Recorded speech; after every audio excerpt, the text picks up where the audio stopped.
नवी मुंबईत डबल कर आकारला जातोय असं उद्धव ठाकरे म्हणतायत।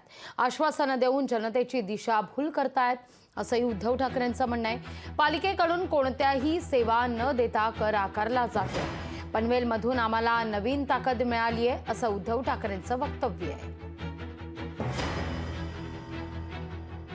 आपलं सरकार केंद्रात आणि राज्यात आल्यानंतर हा जो काही दुहेरी कराचा फटका आहे, या कराच्या फटक्यातून आम्ही तुम्हाला सोडवल्याशिवाय राहणार नाही। आणि मला खात्री आहे की तिकडे जे काही नागरिक आहेत त्यांना हा एक मोठा दिलासा असेल।